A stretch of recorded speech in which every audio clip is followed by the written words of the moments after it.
jël leen léegi nii invité buuba yi ànduñu seeni tur bindal yii lañ may def amul benn problème yàlla baax na.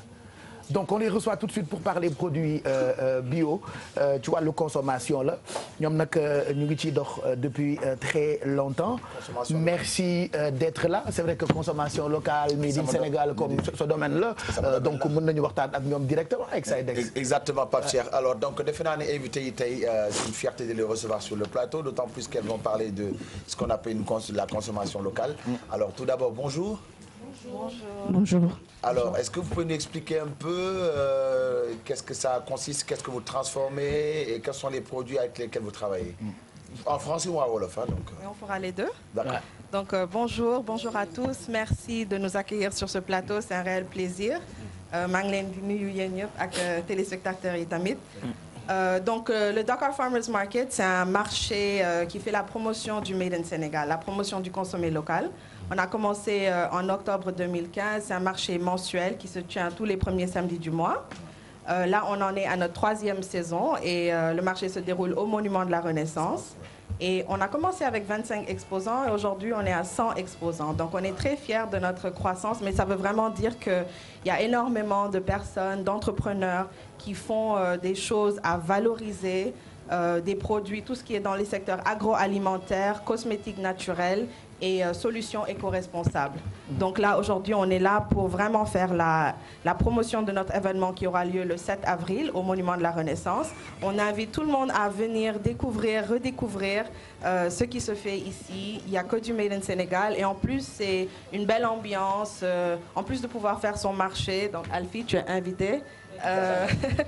En plus de pouvoir faire son marché, vous pouvez passer du temps avec la famille. Il y a une sorte de buffet international, des dégustations sur place, des grillades. C'est vraiment un beau temps et une belle ambiance, donc vous êtes tous conviés.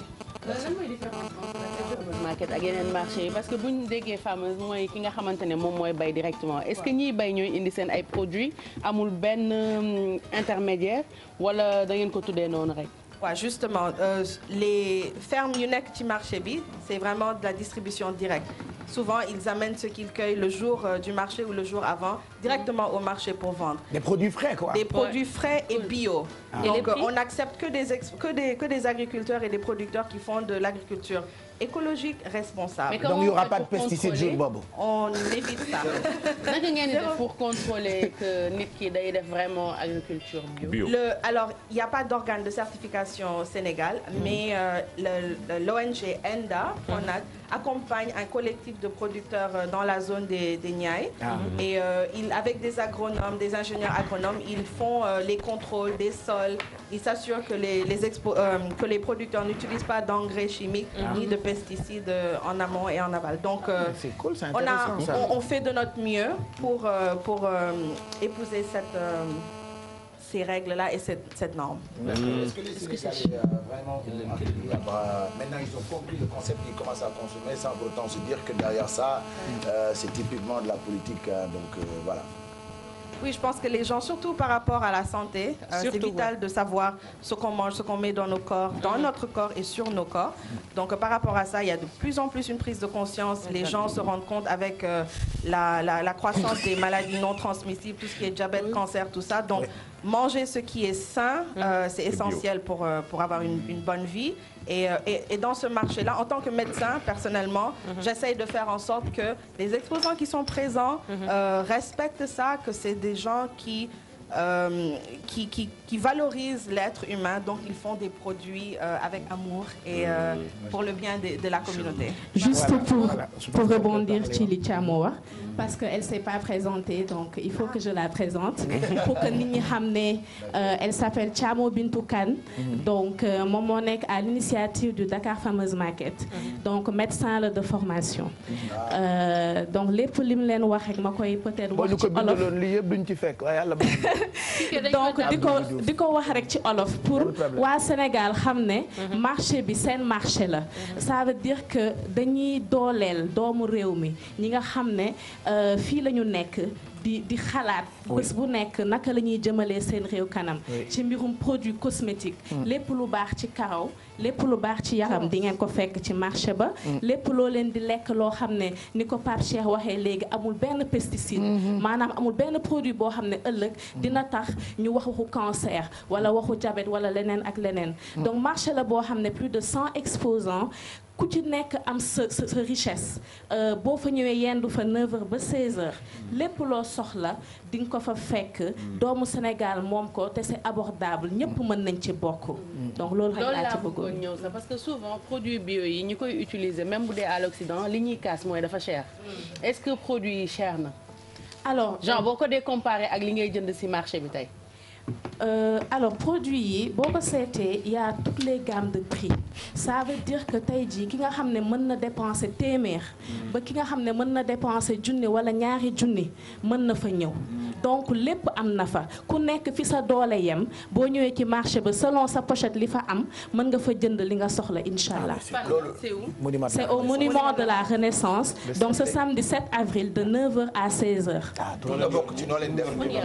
donc ñu ànd ak suñu ñaari exposante kii di transformer lépp luy gerte ak ndaamaraas di ci def jinjeer di ci def kaani moom la leen bëgg a ñamal tuuti pour ngeen xam ko ñu ànd ak keneen ki nga xam ne moom cuuraay yi ñuy def muy saxaar ak yooyu la waa loolu la def mu tubaabe loolu mu bëgg aussi ngeen xenc ko tuuti waa donc mi ngi noonu donc on a Nounou Senteur et Sénar les délices de Lisa bi ñi laan la tudd yëpp nag nekk ay turu séeréer donc Pape Cheikh mais lu tax amul turu tukk la parce que ki koy defar moom séeréer la moo tax donc bi gerte suukar ndamaras ak suukar ak jinjeer ah d'accord waaw très bien ah oui gerte suukar bu am jinjeer on va goûter c'est trop bon léegi pour nga participer si comment faire est-ce que il y a un numéro de téléphone ou bien est-ce qu'il faut aller au siège naka la ñuy def alors le numéro de téléphone pour toute information c'est au 78 151 77 49 et on a un site web aussi dakarfarmersmarket.com si vous mettez dans Google donc le nom est là tout collé il y a un formulaire à remplir en ligne la sélection se fait en ligne et c'est assez simple le processus pour s'inscrire en tant qu'exposant sur internet léegi juste pour préciser marché bi entrée bi téeméer la pour adultes yi léegi xale yi duñu fay dara te xale yi bu ñu ñëwee dañ fa am espace boo xam ne fa la ñuy yendu di foo am ay atelier de travaux manuels donc ku bëgg a ñëw ak say doom na nga xam ne doo am benn problème am na ñu leen koy gérer nga doxantu ci sa marché ndugg ba kontaan jëlaat say doom ñibbi super on sera tous de la partie donc affaire bi samedi bii la te fi nga xamante ni mooy monument de la Renaissance donc ce sera de 9h